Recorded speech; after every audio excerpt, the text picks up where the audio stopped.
Mr. Fedko, you are saying that this is going to be a short and sweet series for Penguins fans. It's not going longer than 5, and I think it's going 4. Wow. It's not. If it comes back here for a 5th game, it'll end here for a 5th game. I just don't see Boston in the same class.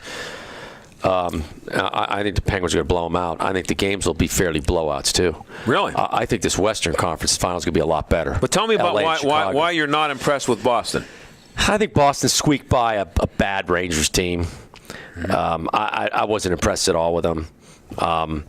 I just think the Penguins are at the top of their game right now. I think the Penguins are their goaltending situation is solidified now. I think Vokun is going to ride this series out for sure and just absolutely be good enough. I'm not afraid of the Boston goaltending. I just think the Penguins are a better team. I just think the Penguins are an unstoppable machine now, and the only thing that's going to stop them is either Jonathan Quick or the Chicago offense. So the combination of those two could stop them and cost them a cup. But that's about it. It's going to take some unreal goaltending to beat them. That's my opinion. And L.A. could deliver that. That guy's got a history of doing it. Yeah. And he could put himself into the he could put himself in the upper echelons of goaltenders if he can win another cup. And I mean, a lot of people may not be watching what's going on in the West, but he's playing great right now. Yeah. Jonathan Quick's playing great. He's just like he played when they won the cup. Right. So he's no fluke. He's for real. So I think it's going to be a really tough Stanley Cup final, and it's going to be a really great one. It's going to be great for NBC. It's going to be great for the league. I just don't see Boston in the same class. I think of all 4 teams left, I think Boston is the one that's just not in their class. I mean, just watching games, it's just, I've watched a lot of games like you have. I watched 3 of the Boston games. I watched all the Penguin games, of course. I've watched a lot of the Chicago-Detroit series. That was a great series. I just think Boston's not in these guys' leagues. They don't have the premier goaltender. I think the Pens are going to just blow through this.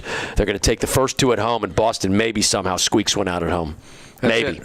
Yeah, it will not go longer than 5. How were you feeling about the Ottawa series after the close one with the Islanders? I never was worried about the Ottawa series. I was saying that on this show. Yeah, I never worried about it at all, ever even worried it a little bit. Islanders, I was definitely worried about. The Islanders are a great team on the rise, a team to be dealt with for years to come. They're young.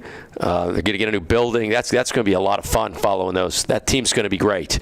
Ottawa they had too many guys injured. They had some great players like Spezza, but they were shells of themselves, and it didn't have the goaltender. So it's going to take an unbelievable goaltender or an unbelievable offense, a superstar like Kane.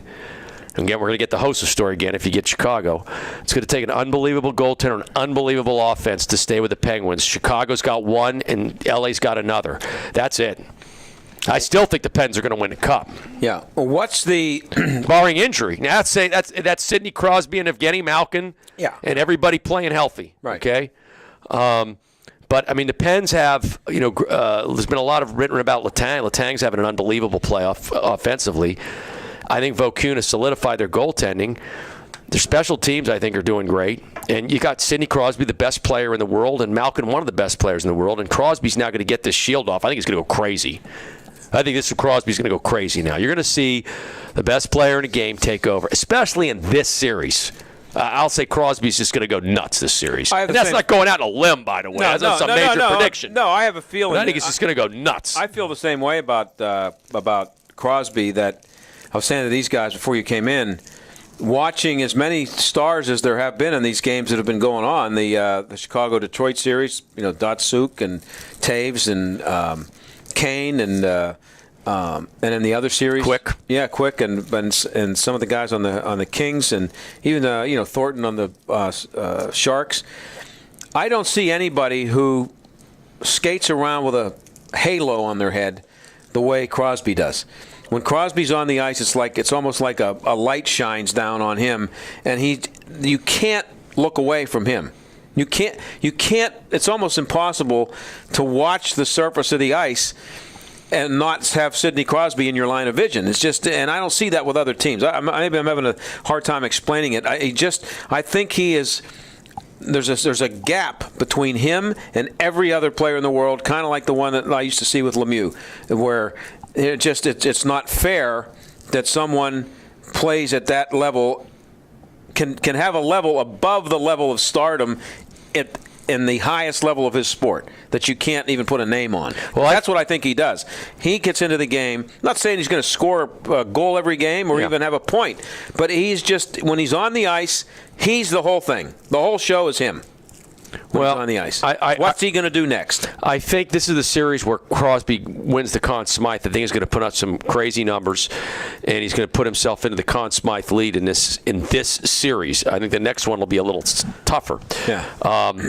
But although I think if you get to Chicago, you're going to get some shootouts. So here's your point leaders right now. Looks like Crosby's fourth. David Krejci is up there, leading. Good player, yeah. Malkin's second. Goals, Crosby's first with 7. At least he's tied with Sharp and Dupuis. I mean, I'm seeing Crosby. Let's say here's my predictions for this series. By the end of the series, Crosby will have scored 6 goals, so we'll have 13 goals, and he'll have scored 13 points, so we'll have 30 points. So my prediction is at the end of the series, he's leading 30 points. He's leading with 13 goals, and he's just almost not going to be stopped on the way to the Conn Smythe. Mm-hmm. Now, again, he's going to get into a series against an either unbelievable goaltender in Jonathan Quick, who leads with 3 shutouts. That's not surprising. He leads the playoffs with 3 shutouts. Or he's going to get into a really deep and talented Chicago team that could end up chasing Vokoun. That's why I'm not going to be talking about Fleury right now, because if you get into that finals and all of a sudden they lose a game, which is absolutely possible to Chicago, like 7-1, you're going to see Fleury. Right. And then Fleury comes in and they win the cup, and we're not talking about anything next year. No. Okay? And that absolutely could happen. They could lose like game 1, like they come out and everybody's talking about how good Penguins are going to. Here's my scenario what could happen. Penguins blow out Boston, just annihilate them in 4 games. I predict it's going to be 5 and probably 4. Tough series with Chicago and LA, goes right down to the wire. Chicago somehow wins it, beats Quick like 2-1 in triple overtime in Game 7. Game 1, Chicago blows out the Pens, just blows them out. Penguins have like 5 days off. Chicago comes right in there. Maybe even more than 5 games, because I don't know what the NBC schedule is going to be like. And the final's like 7-1. You're going to see Fleury. You're going to see Fleury the next game, and then the Pens win the cup, and Fleury's a hero again. Yeah, that.